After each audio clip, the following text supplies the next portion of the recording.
Chumbawamba soundtrack to my life. It is time for PFriem. This is their rye whiskey Imperial Brown. Lovely barrel-aged beverage. Yeah, it's finally not a fruit beer from them. Per Russell, I've got another PFriem package come in this way, supposedly by Friday, with 2 liters of mountain fresh water as well. Ooh, John. I'm so excited. It's a brown, you say? If your PFriem smuggler is moving out of the state, okay, I was gonna say, did you remember to shut that down? I did. Or are you gonna have a situation like? I didn't even think about that. Yep. Fuck! Kind of a Tyler. Unless and Apple there's situation. a certain individual who has partnered with. Or you're gonna have a Tyler and Apple TV situation. I think the North Seattle is still far away. So I'm so sad. I know. I don't have my PFriem guy. Anyway, this is from PFriem. It is rye whiskey barrel aged Imperial Brown, aged in rye whiskey barrels for a year. Our Imperial Brown Ale pours a black walnut hue, bursting with rich notes of candied cherry, toffee, and a kiss of char. It's ideal for sharing fireside stories under a starry western sky. 2021. Okay, so everything that's on the bottle is correct. I mean, they just kind of did the here's what it looks like, here's what it smells like. That's what PFriem likes to do. Yeah, Cherry and char on the nose. So flavor could be, God knows what, but they nailed everything that they put on there.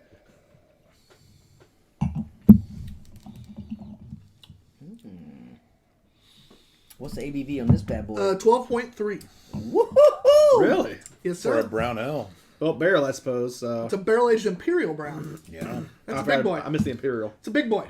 Yeah. Big boy. That's real. I see. This is the PFriem that I kind of remember us having initially, Yeah. and more the stuff that I like. And then when you started, So tired of the sours. when you started the PFriem Factory, or whatever fan club you're in, like The Freemsters. Freemsters is like, oh, I was like, yes, and then everything we got was like, what in God's asshole is this? Oh, it is not what I wanted. Traditional sours. And I love traditional sours. That is not what I thought that they were known for, and apparently it is. This is the rarity. We have a barley wine that we'll have in 2 weeks back there, too. Ooh. Yeah. This is pretty good. I'm out of this. It's complex in flavor, and it's everything that it says it is. Yeah. That rye barrel really comes out.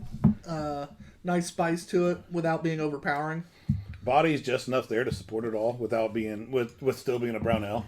Because it's a brown ale, the body's exactly what it should be. Yeah, that's but it's true. really funny seeing 12.3 and then drinking this. Yep. Yeah. The body and the ABV don't match, but it still matches what it should be as a brown ale. Yeah, so it's one of those, like, I feel like it should be a thicker just based on the flavor and everything that's going on with it. that But didn't go where it was supposed to go. being a brown, it is kind of That's what she right. said. I hope not. Yeah, no, I like it a lot. It's really well done. And while you're getting the rye like flavor, like you said, a little bit of that rye spice, it's not like hot. No, it's not hot. It's not overpowering.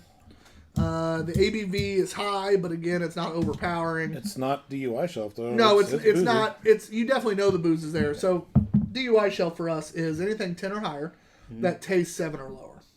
Okay.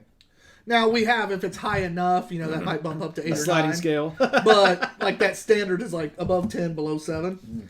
So we call it the DUI shelf because you drink it, you drink it, you drink it, you drink it, and then you it get up and doesn't go, taste at oh all. shit. Yeah, for sure.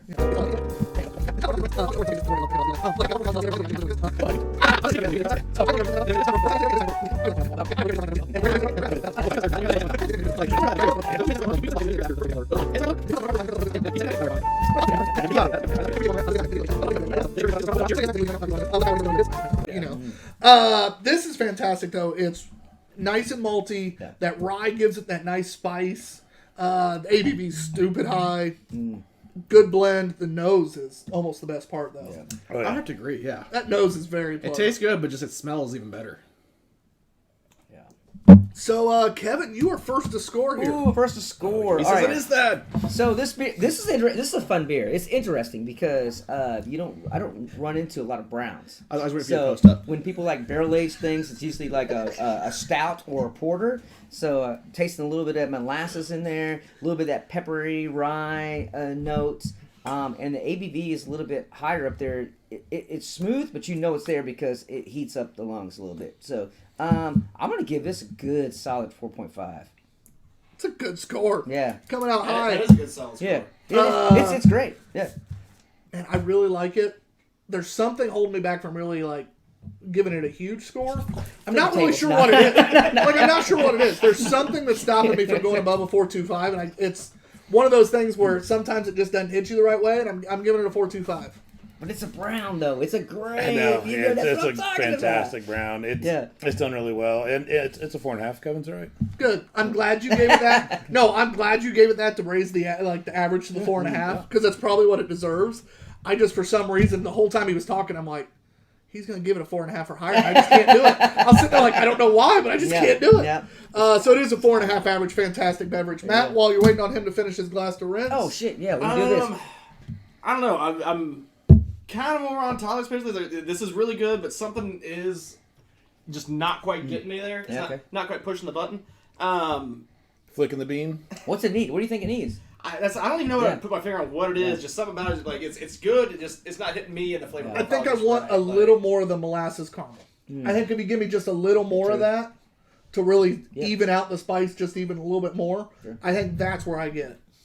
But it's still well made. It tastes good. I enjoy it. It's everything it's supposed to be. So 4.25. Like it's still damn good beer. Yeah, I like it. It is great. Kelsey, I like a good brown. 4.25. Okay, well, I'm the highest score. I'm just saying, I like her. She's been right all night. Yeah. Because even the first beer, she was right, unlike you two jackasses. This is why I just rated it. Would you have a pint or would you not have a pint? I wouldn't even be in this predicament. But you've had a couple beers that you weren't sure you'd have a pint, but rated pretty high because you enjoyed the beer. I did. So your scale's flawed as well. Yeah, my scale is flawed. Well, usually I would say I wouldn't have a pint, I would have a serving of it. Yeah.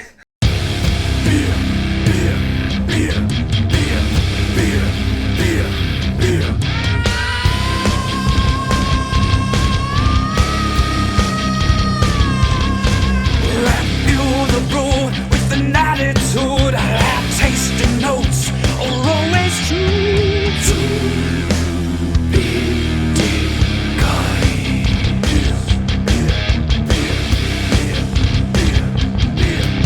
With Tyler, John, and off-screen man, bushy beards and Lawson hats.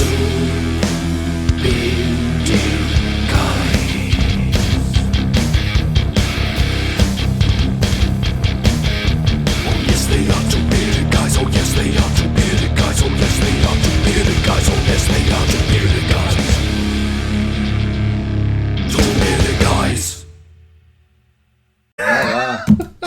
My friend and I are going to have a blast. It's great. What's his name? Bob. We had a baby, pizza boy.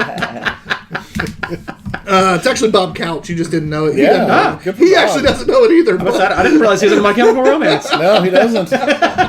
He doesn't even know he's going. It's fine. I'm just going to show up.